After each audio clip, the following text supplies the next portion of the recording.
Hey, what's going on, guys? Yesterday I brought home my 2017 Yamaha R6, and you're probably wondering why I bought it. So let's go talk about it.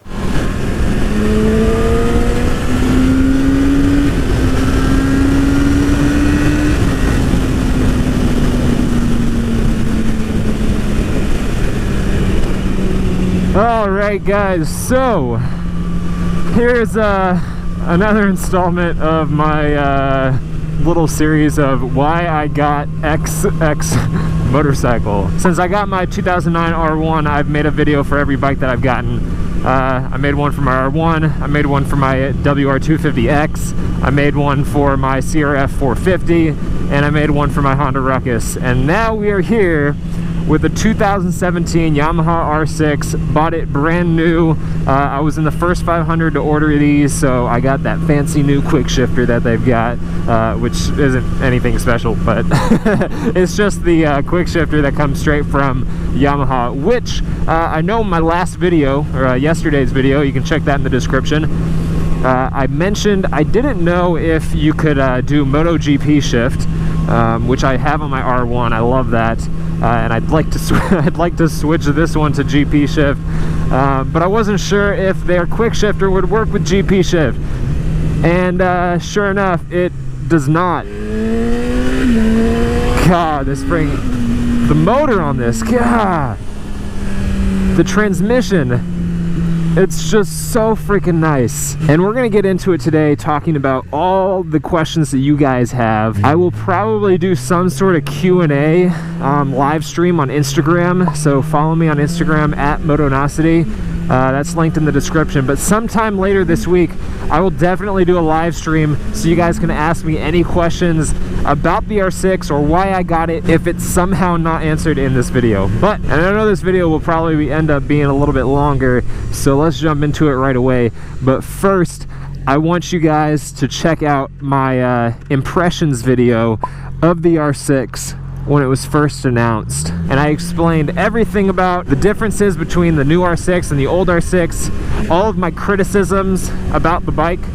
So that will kind of give you an idea of where my head was at before. Now, all those criticisms that I had about the new R6 are still, they still apply. I still have those criticisms, but my conclusions are different, obviously, because now I have one of the new R6s. That is a chair in the middle of the road. Look at that Good Samaritan moving that chair. Someone wants some lawn furniture. So that video has a lot of my criticisms. Also, there's another video, why I got my R1. I'll link that as well, because that goes into a lot of why I got a leader bike, and a little bit of my thoughts on leader bikes versus 600s.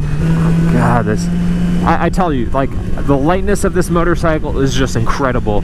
It feels so good, so smooth. Now that I've wasted a couple of minutes, let's get into why I got the new R6. So quick background. I had a 2009 R6. I had it for 4 months. It was my second motorcycle that I had, and it was stolen. After that bike was stolen, I got my 2009 R1, and the rest is history.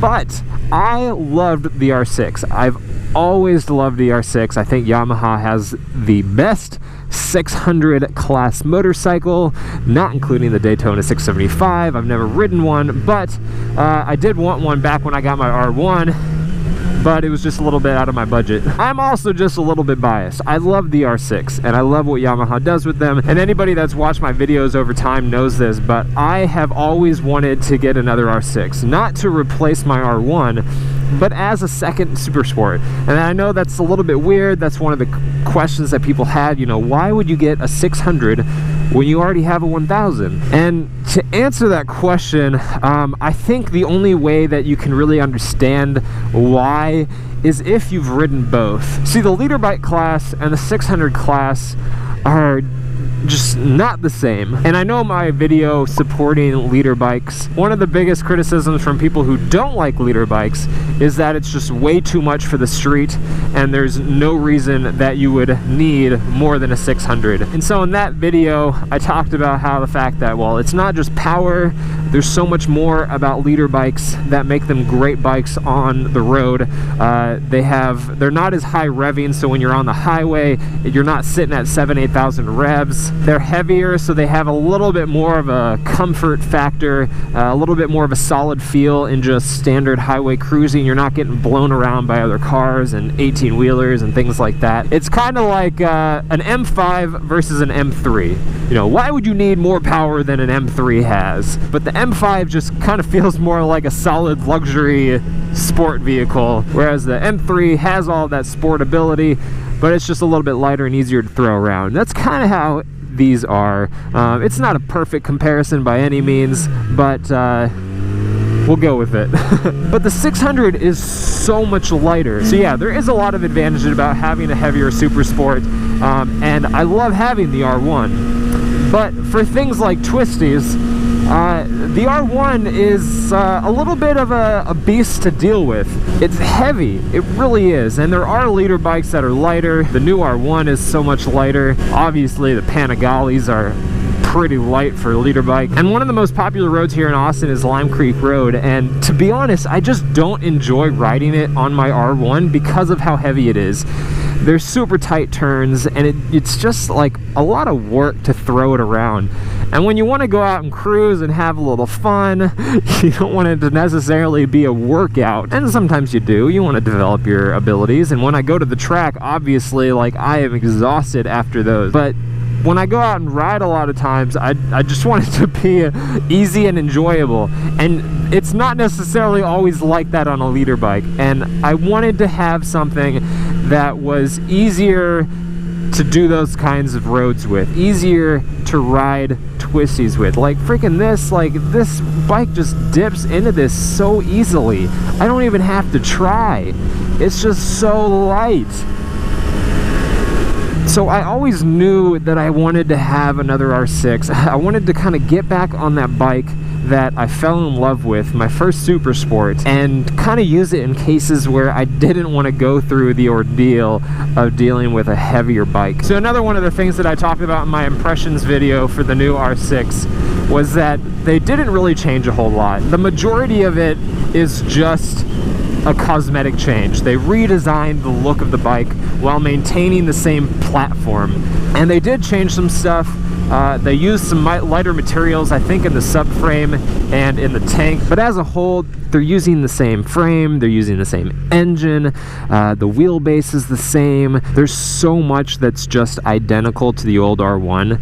Another one of the criticisms is that they didn't use the new dash from the new R1. They used the one that they released on the R1 that I have, that released back in 2009. So I was just kind of disappointed that they didn't do more with it. But what I started to think about in the months after I made that video was why Yamaha would do that. What I came to kind of accept was that Yamaha already had a great bike in their R6. One of the most popular 600s that people buy, a great platform, didn't have any problems, it performed well. So one of the things that a lot of people would leave in the comments is, you know, if it ain't broke, don't fix it. I think I was really craving and hoping that they would do more with that bike, but they didn't need to. They had a great platform, and they took that platform and made it a little bit better. You know, they improved the suspension by using R1 forks and a new rear shock. They have a bigger brake rotor in the front, a new updated dash, albeit not as updated as I would like it to be. So no, they didn't improve power output. They didn't drastically redesign the frame or the structure of the bike. They didn't put a new motor in, but they didn't need to. They already had a great platform, and they simply made it better. They lowered the center of gravity by decreasing the weight of the tank. They increased the feel of the bike by upgrading the suspension. They added ABS and traction control, increased the stopping power, and gave the bike an incredibly nice refreshed look. It really is a great bike that brings the R6 into the modern day. And once I came to realize that, I knew I wanted to get the R6. Like I said, I always wanted to get another R6. When I came to think of it, like, I loved the R6 before, and if they took that R6 and gave it a lot of improvements in areas that it actually needed it, you know, how could I be unhappy with that? So we're making progress, covering a lot of stuff for why I got this bike. Let's go on to another point. I haven't gotten a new sport bike in 4 years. I bought my R1 in June of 2013. It is now late April of 2017. Now, I love my R1 so much, but I haven't gotten to experience another sport bike. But a lot of people were expecting me to get the new R1. And I know a lot of people who watch me regularly will know why I didn't get a new R1. And that's because I've always said I'm not going to get the new R1 until they do the mid-cycle refresh. I wasn't in a position to get the new R1 when it first came out as much as I would have liked. I was one of those people that loved the redesign on the new R1. I still love how mine looks, but I really like how the new one looks too. I would like to upgrade my leader bike. I would end up selling my R1 most likely. It's got a crap ton of, like, it's not, they're no slouch, you know, to the people that say, you know, you don't need more power than a 600 on the streets. No, you don't. But it's all the other stuff on a leader bike that I think are valuable street features, if you will. So yeah, people who watch my videos regularly know that I want to get the R1 when they do the mid-cycle refresh. I think we've kind of addressed why I wanted to get another R6, why I wanted to get the new R6, and how my conclusions changed from my criticisms, but it probably doesn't really answer the question of why I bought the 2017 R6 as soon as it came out, instead of, you know, waiting to buy an R6 or picking one up used, saving some money. But here's why I bought the 2017 R6 brand new. The previous generation R6, the first release of that redesign, was in 2007, and they ran that through 2016, a 10-year span. I was not riding. I was 17 when that generation R6 came out, so obviously, like, I had no opportunity to buy that. I wasn't even riding at the time. Even if I was, I wouldn't have been in a position to buy a brand new Super Sport. You know, now I have that ability. I have the ability to, you know, buy a new bike, and I am a strong proponent on not buying new motorcycles. For the vast majority of people, it just doesn't make a whole lot of sense because the depreciation on motorcycles just happens so fast. But here's why I bought mine new. One, I wanted to buy a new R6. I wanted to get the new model. And how often am I going to get the opportunity to be on the launch year of a new design for a bike?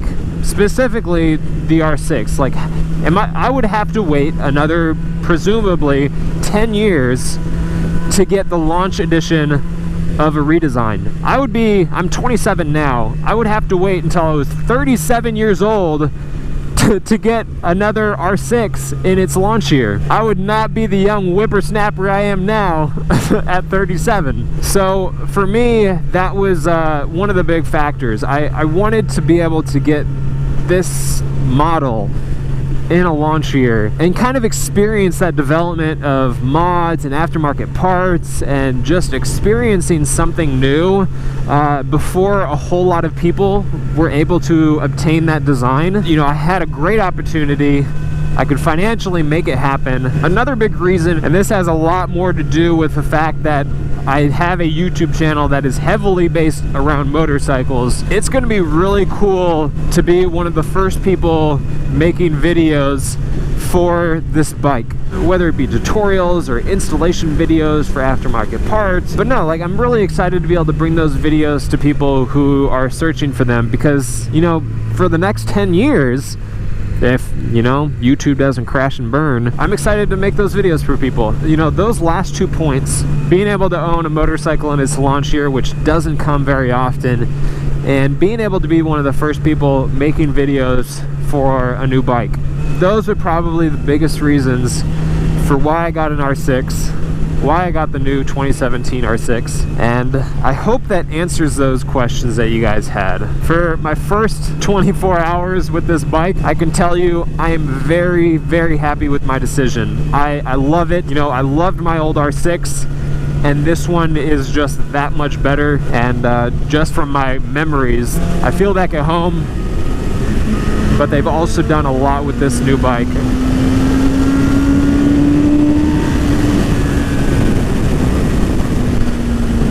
And I'm really excited to bring these videos to you guys.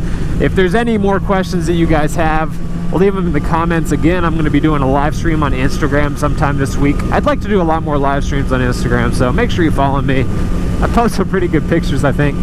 I hope that helped anyone that was watching the video. I know this is probably incredibly long. Thanks for sticking around if you made it this far in the video. Hit that like button, guys. It really helps me out on the videos. Lets me know what you guys enjoy.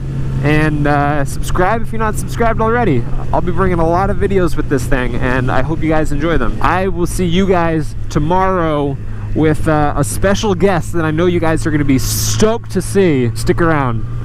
Y'all have a good one. Later.